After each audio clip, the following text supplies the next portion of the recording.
নমস্কার বন্ধুরা, সুস্মিতার রান্নাঘর স্লাইস অফ লাইফে আরও একবার আপনাদের সকলকে স্বাগত জানাই।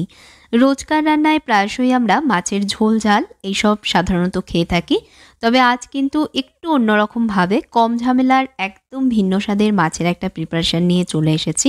বিশ্বাস করুন বন্ধুরা, খেতেও অত্যন্ত সুস্বাদু আর বানানোও ভীষণ সহজ। মাছ ভাজাভাজির কোনো রকম ঝামেলা ছাড়াই তৈরি করে নেওয়া যায় মাছের এই পদ। আশা করছি ভালো লাগবে আজকের ভিডিওটা, দেখে নিন রেসিপি। রান্নাটা করবার জন্য আমি এখানে 500 গ্রাম কাতলা মাছ নিয়েছি। বেঙ্গলি কাটে মাছের টুকরোগুলো কাটা রয়েছে।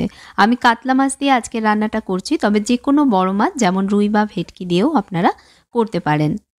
মাছের বাটিতে দিয়ে দিচ্ছি 1 টেবিল স্পুন পাতিলেবুর রস আর দিচ্ছি 1 টিস্পুন নুন। নুন আর লেবুর রস দিয়ে মাছগুলোকে মেখে নিচ্ছি। নুন আর লেবুর রস মাছে মাখিয়ে রাখলে মাছের মধ্যে আষ্টে গন্ধটা চলে যায়। যেহেতু এই রান্নাতে মাছগুলোকে ভাজবো না, তাই একটু নুন লেবুর রস মাছগুলোতে মাখিয়ে নিচ্ছি। মাখিয়ে নেবার পর 10 মিনিটের জন্য বাটিটা একটা সাইডে রেখে দিচ্ছি। নুন লেবু মাখিয়ে 10 মিনিট রেখে দেওয়ার কারণে মাছগুলো দেখুন একটু সাদাটে দেখতে লাগছে। এবার ঠান্ডা জলে মাছগুলোকে ভালোভাবে পরিষ্কার করে ধুয়ে নেব। মাছের টুকরোগুলো আমি জলে পরিষ্কার করে ধুয়ে নিয়েছি। এবার সেকেন্ড ম্যারিনেশনের জন্য মাছের বাটিতে দিয়ে দিচ্ছি 1 টিস্পুন নুন, হাফ টিস্পুন দিচ্ছি হলুদ গুঁড়ো, হাফ টিস্পুন দিয়ে দিচ্ছি ঝাল লঙ্কা গুঁড়ো। একটু ঝাল ঝাল করে বানালে এটা খেতে অনেক ভালো লাগে। হাফ টিস্পুন দিয়ে দিচ্ছি এর মধ্যে কাশ্মীরি লঙ্কা গুঁড়ো। দু ধরনের লঙ্কা গুঁড়োই কিন্তু এই রান্নাতে আমি ব্যবহার করছি।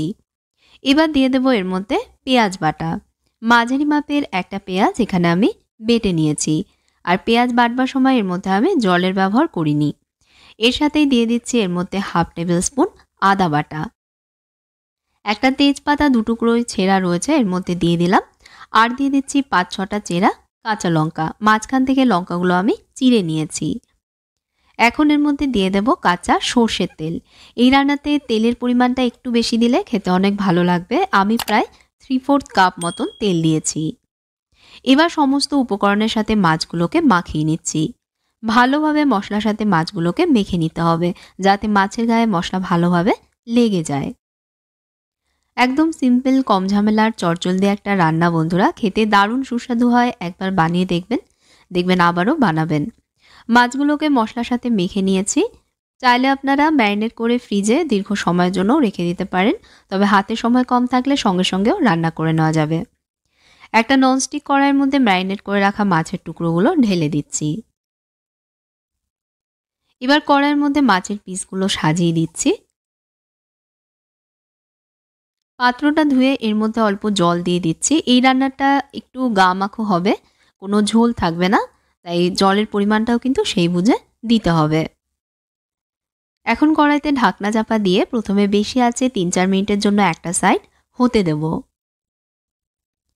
3-4 মিনিট পর ঢাকনা সরাচ্ছি। এবার একটা হাতার সাহায্যে মাছের টুকরোগুলো উল্টে দিচ্ছি। মাছগুলোকে উল্টে দিয়ে মাছের অপর সাইডও একইভাবে রান্না হতে দেব। উল্টানোর সময় একটু সাবধানে হালকা হাতে উল্টাতে হবে, যাতে মাছগুলো উল্টানোর সময় ভেঙে না যায়। বন্ধুরা, কেমন লাগছে আজকে সহজ চটজলদি রান্নার রেসিপি অবশ্যই কমেন্টসে জানাবেন। যদি ভালো লাগে ভিডিওটা, প্লিজ ভিডিওতে একটা লাইক দেবেন, শেয়ার করবেন আপনাদের বন্ধু পরিবারের সাথে। আর এরকম আরও রেসিপি দেখতে আমার চ্যানেলটাকে অবশ্যই সাবস্ক্রাইব করবেন। সাথে বেল আইকনে প্রেস করে দেবেন, যাতে নতুন রেসিপি চ্যানেলে আসলেই জানতে পারেন। আর যদি ফেসবুক পেজে দেখেন, পেজে ফলো করে নেবেন। মাছগুলোকে উল্টে দেওয়ার পর আবারও কড়াইতে ঢাকা দিয়ে দিচ্ছি, তবে এই সময় গ্যাসের আঁচ হাই থেকে কমে করে দিতে হবে। লো মিডিয়াম আছে এখন অপর সাইডটা হতে দেব। মশলা থেকে তেল না ছাড়া অবধি ঢাকা দিয়ে এভাবে রান্না করতে হবে। আমি আরও 5-7 মিনিট এভাবে রান্না করেছি। মশলার চারধার থেকে দেখুন তেল ছেড়ে দিয়েছে। রান্নাটা আমার একদম কমপ্লিট। এখন গ্যাস বন্ধ করে দিয়ে একটা পাত্রে এটাকে তুলে নিচ্ছি। তৈরি হয়ে গেল কম ঝামেলার হাতে মাখা কাতলা মাছের ঝাল।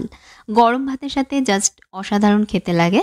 অবশ্যই একবার এভাবে বড় মাছ রান্না করে দেখবেন বন্ধুরা, কথা দিচ্ছি আপনাদেরও দারুণ লাগবে। আর আমার আজকের ভিডিওটা ভালো লেগে থাকলে লাইক এবং শেয়ার করবেন, চ্যানেলটাকে অবশ্যই সাবস্ক্রাইব করবেন, ফেসবুক পেজে ফলো করতে ভুলবেন না। তাহলে আজকের মতন বিদায় নিচ্ছি। আপনারা ভালো থাকবেন, ভালো রাখবেন। ধন্যবাদ।